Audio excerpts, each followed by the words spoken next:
Pennian's respiratory system.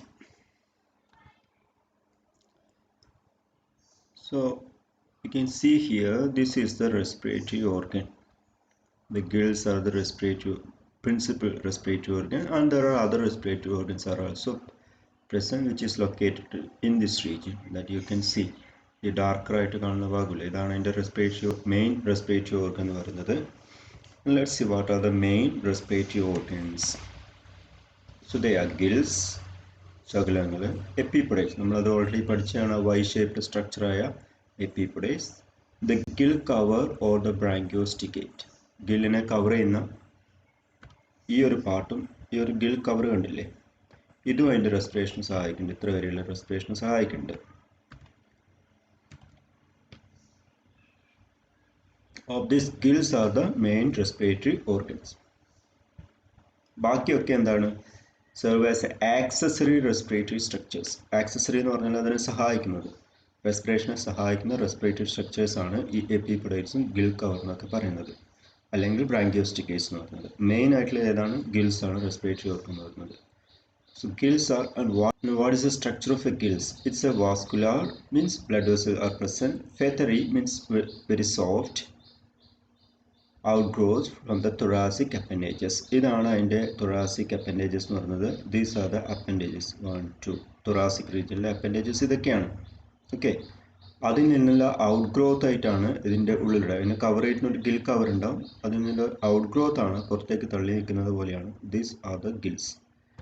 The gills are the vascular feathery outgrowth from the thoracic appendages. How many gills are there? There are 18 gills on each side. മൊത്തം 18 gills ഉണ്ട് on each side in the branchial chamber. Each gill is crescent in structure. Crescentic എന്ന് പറഞ്ഞാൽ ഈ ഒരു shape ഉണ്ടല്ലേ, അതായത് ഒരു ചന്ദ്രക്കലയുടെ ആകൃതിയിലെ ഷേപ്പാണ്.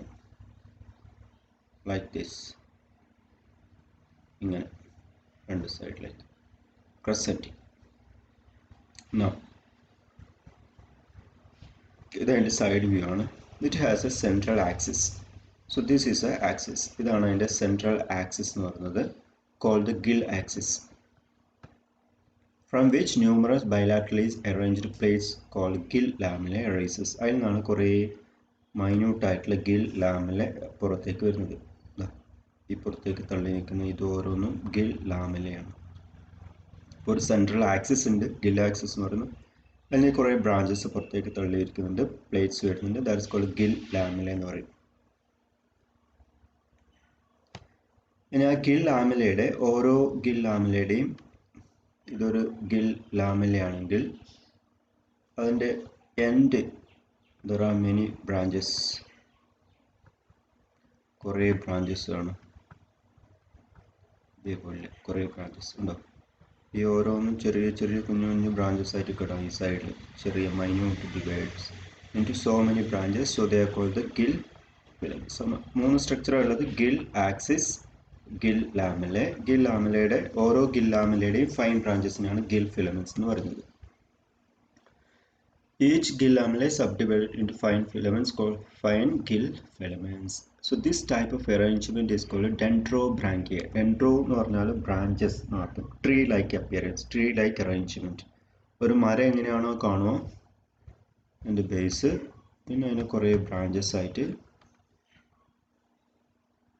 this type of arrangement gill dendrobranchia എന്ന് പറയും. So this tree like gills are called dendrobranchia. Each gill is attached to the body by a root. അതിന് റൂട്ട് ഉണ്ട്. ഇതാണ് അതിൻ്റെ സൈഡ് വ്യൂ ആണ്. നമുക്കാണ് ഇത് ഓരോ ഗിൽസ് ഇവിടെ റെപ്രസെൻ്റ് ചെയ്യുന്നത്. അതിൻ്റെ ബോഡി ആയിട്ട് അറ്റാച്ച് ചെയ്യണം. That is called gill root. So this is the gill root. ഇപ്പോൾ ഇവിടെ കാണാം, ഈ ഒരു പോർഷനാണ് അതിൻ്റെ റൂട്ട് എന്ന് പറയുന്നത്, gill root, through with blood vessels and nerves passes. അതിലൂടെയാണ് ബ്ലഡ് വെസൽസ് നെർവ്സ് ഉള്ളിലേക്ക് വരുന്നത്.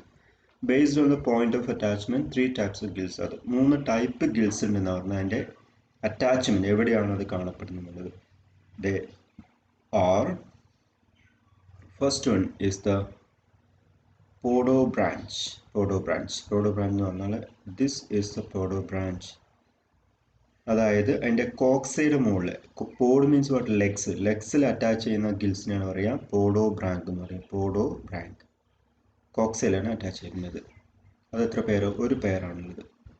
ആർത്രോബ്രാങ്ക്സ് എന്ന് പറഞ്ഞു കഴിഞ്ഞാൽ അതിൻ്റെ ജംഗ്ഷൻ, ആർത്രോ എന്ന് പറഞ്ഞാൽ ജംഗ്ഷനാണ്, junction of thoracic wall. So this is a thoracic wall and this is the appendages. അപ്പോൾ അതിൻ്റെ ജംഗ്ഷനിലാണ് ഈ കാണുന്നത് ഈ ഒരു portion, this portion. So this is called arthrobranchs, and next one is pleurobranch. Pleurobranch is attached to the inner wall of the branchial chamber. Branchial chamber ഇത് Gill cover ആണ്. ഈ ഗിൽ കവറിൻ്റെ ഉള്ളിലാണ്, this is the Gill cavity.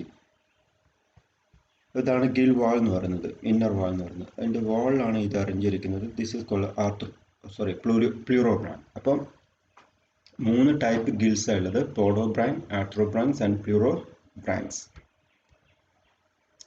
The number, arrangement and attachment of the gills and epiphytes in the form of table is called branchial formula. ഇതൊക്കെ നമുക്ക് ഒരു പ്രത്യേക രീതിയിൽ arrange ചെയ്തിരിക്കാം.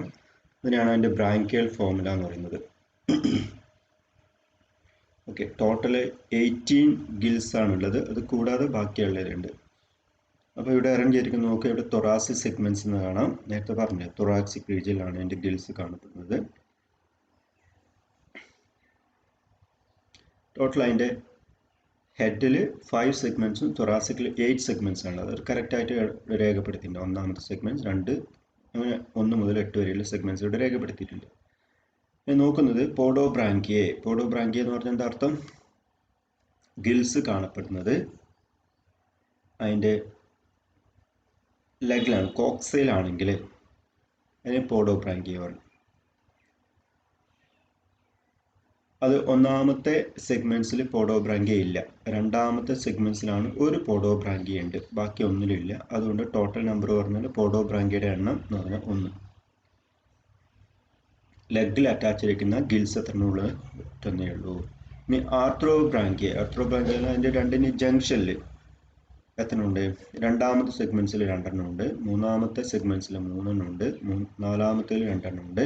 അങ്ങനെ നോക്കിക്കഴിഞ്ഞാൽ ഓരോന്നിലും നോക്കിക്കഴിഞ്ഞാൽ ടോട്ടൽ 11 എണ്ണമാണ്. അങ്ങനെ 11 ആർത്രോബ്രാങ്കിയ ഉണ്ട്. പ്ലൂറോബ്രാങ്കിയ പറഞ്ഞാൽ അതിൻ്റെ ഇന്നർ വാളിൽ അറ്റാച്ച് ചെയ്യുന്നതാണ്. ആകെ എത്രയുള്ളത്? അത് 3ാമത്തെ സെഗ്മെൻറ്റ്സ് മുതൽ 8ാമത്തെ സെഗ്മെൻറ്റ്സ് വരെ കണ്ടിന്യൂസ് ആയിട്ട് ഓരോന്ന് വീതം അറ്റാച്ച് ചെയ്തിട്ടുണ്ട്. അങ്ങനെ ടോട്ടൽ 6 എണ്ണം. ഇനി എപ്പിപൊഡൈറ്റ്സ് ഉണ്ട്, റെസ്പിറേറ്ററി ഓർഗൻ. എപ്പിപൊഡൈറ്റും റെസ്പിറേറ്ററി ഓർഗനാണ്. അത് ടോട്ടൽ എത്ര ഉള്ളത്? 6 എണ്ണം ഉള്ളത്. 1ാമത്തെയും 2ാമത്തെയും 3ാമത്തെയും 4ാമത്തെയും 5ാമത്തെയും 6ാമത്തെയും സെഗ്മെൻറ്റ്സിൽ കാണപ്പെടുന്നുണ്ട്. So there are total 6 number. അപ്പം ടോട്ടൽ നോക്കിക്കഴിഞ്ഞാൽ 24 ആണ്. എന്ത്? 24 റെസ്പിറേറ്ററി ഓർഗൻസ്. 24 റെസ്പിറേറ്ററി ഓർഗൻസ് ഉണ്ട്. അതിൽ 11, 6, 17, 18 എണ്ണം ഇത് ഗിൽസ് ആണ്. 18 ഗിൽസ് ഉണ്ട്. അതിൽ ഒരു പോഡോബ്രാങ്കിയെ, 11 ആർത്രോബ്രാങ്കിയെ ആൻഡ് 6 പ്ലൂറോബ്രാങ്കിയെ. അങ്ങനെ ടോട്ടൽ 18 ഗിൽസ്. അത് 6 എണ്ണം epipodites. So total respiratory organ എന്ന് പറയുന്നത് 24 ആണ്. This type of arrangement is called branchial formula. ഇനി എങ്ങനെയാണ് അതിൻ്റെ റെസ്പിറേഷൻ സാധ്യമാവുക? Respiratory exchange of gases, constant current of water is maintained over the gills. ഇപ്പോൾ റെസ്പിറേഷൻ നടക്കുന്ന വെള്ളത്തിലാണുള്ളത്. അപ്പോൾ വെള്ളത്തിലുള്ള വാട്ടറിലുള്ള ഓക്സിജനും ഗിൽസിൽ യൂസ് ചെയ്ത കാർബൺ ഡൈ ഓക്സൈഡുമാണ് എക്സ്ചേഞ്ച് നടക്കുന്നത്. അപ്പോൾ വെള്ളത്തിൽ നിന്ന് ഓക്സിജൻ നേരെ ശരീരത്തിലേക്ക് വരണം, കാർബൺ ഡൈ ഓക്സൈഡ് നേരെ വെള്ളത്തിലേക്ക് തിരിച്ചു പോകണം. അതാണ് ഈ റെസ്പിറേഷൻ മെക്കാനിസം എന്ന് പറയുന്നത്. In the gill chambers by the scaphognathite of the second maxilla. അതെന്താണെന്ന് പറയാം. ഒരു ആനയുടെ ചെവി പോലെയുള്ള ഒരു വിശറി പോലെയുള്ള ഒരു സാധനം ഇങ്ങനെ കോൺസ്റ്റൻ്റ് ആയിട്ട് വെള്ളത്തിൽ ഇങ്ങനെ വീശിക്കൊണ്ടേയിരിക്കും. അതാണ് വാട്ടർ കറണ്ട് ഉണ്ടാക്കുന്നത്. അതിൻ്റെ വീഡിയോ കാണാം. So this is called ventilation of the gills. അപ്പോൾ തുടർച്ചയായിട്ട് ആ വിശറി പോലെയുള്ള സാധനം ഇങ്ങനെ വെള്ളത്തിൽ ഇങ്ങനെ വീശിക്കൊണ്ടിരിക്കുന്ന സമയത്ത് ദർ വിൽ ബി എ വോളം, ഒരു ഫ്ലോ ഓഫ് വാട്ടർ കറണ്ട് ഉണ്ടാവും. ജലത്തിൻ്റെ ഒരു പ്രവാഹം ഉണ്ടാകും ഗിൽസിൻ്റെ മുകളിലൂടെ കോൺസ്റ്റൻ്റ് ആയിട്ട്, കണ്ടിന്യൂസ് ആയിട്ട്. The scaphognathate on the anterior opening of the gill cover keep on moving back and forth all the time. എല്ലാ സമയത്തും അങ്ങോട്ടും ഇങ്ങോട്ടും മൂവ് ചെയ്തുകൊണ്ടിരിക്കും. So that the water moves out from the anterior part of the gill chamber and the water continuously enters from the behind. പുറകിൽ നിന്ന് വെള്ളം ഉള്ളിലേക്ക് വരും. അതായത് ഇവിടെയാണ് അതിൻ്റെ സ്കാഫോഗ്നാത്തേറ്റ് കാണാം. ഇതുവഴിയാണ് അങ്ങനെ ബീറ്റ് ചെയ്യുന്ന സമയത്ത് ഇതുവഴി വാട്ടർ എപ്പോഴും പുറത്തേക്ക് പോയിക്കൊണ്ടേയിരിക്കും, ഇതുവഴി വാട്ടർ എൻ്റർ ചെയ്യും. So water enter through the posterior side and goes out through the anterior side. ഇപ്പോൾ കോൺസ്റ്റൻ്റ് ആയിട്ട് വാട്ടർ ഇങ്ങനെ മൂവ് ചെയ്തുകൊണ്ടിരിക്കുന്ന സമയത്ത്, ഇതിൻ്റെ ഉള്ളിലേക്കൂടെ മൂവ് ചെയ്തുകൊണ്ടിരിക്കുന്ന സമയത്ത് ഗിൽസിൻ്റെ ഉള്ളിൽ, ഇതിൻ്റെ ഉള്ളിലൂടെയാണ് മൂവ് ചെയ്യുക. There will be A constant fresh ആയിട്ടുള്ള ഓക്സിജൻ വെള്ളത്തിലുള്ള ഫ്രഷായ ഓക്സിജൻ എപ്പോഴും ഗിൽസിൻ്റെ മുകളിലേക്ക് ഇങ്ങനെ മൂവ് ചെയ്തുകൊണ്ടിരിക്കും. അപ്പോൾ ഓക്സിജൻ നേരെ ഗിൽസിൻ്റെ ഉള്ളിലേക്ക് വരികയും കാർബൺ ഡൈ ഓക്സൈഡ് വെള്ളത്തിലേക്ക് കലരുകയും ചെയ്യും. ഇതാണ് അതിൻ്റെ റെസ്പിറേറ്ററി മെക്കാനിസം എന്ന് പറയുന്നത്. Let's see the respiratory mechanism ആണ് ഇവിടെ കാണാൻ പോകുന്നത്. നിങ്ങൾ നോക്കിക്കോളൂ. കണ്ടോ, ഈ കോൺസ്റ്റന്റ് ആയിട്ട് ഒരു ബീറ്റിംഗ് അവിടെ നടന്നുകൊണ്ടേയിരിക്കുന്നുണ്ട്. This is called the scaphognathite of the second maxilla. Second മാക്സിലയുടെ ആ ഫ്ലാപ്പ് പോലത്തെ സാധനമാണ് കോൺസ്റ്റന്റ് ആയിട്ട് ബീറ്റ് ചെയ്തുകൊണ്ടിരിക്കുന്നത്. നിങ്ങൾക്ക് ഇവിടെ കാണാം ഒരു മൂവ്മെന്റ് ഇവിടെ. അപ്പോൾ ഇതിലൂടെയാണ് വെള്ളം പുറത്തേക്ക് പോകുന്നത്, ഇതിലൂടെ വെള്ളം എൻ്റർ ചെയ്യും. So on the back side water enters and goes through the inner side of the gills and goes through the anterior side. ഇതുവഴി വെള്ളം പുറത്തേക്ക് കോൺസ്റ്റന്റ് ആയി പോയിക്കൊണ്ടേയിരിക്കും.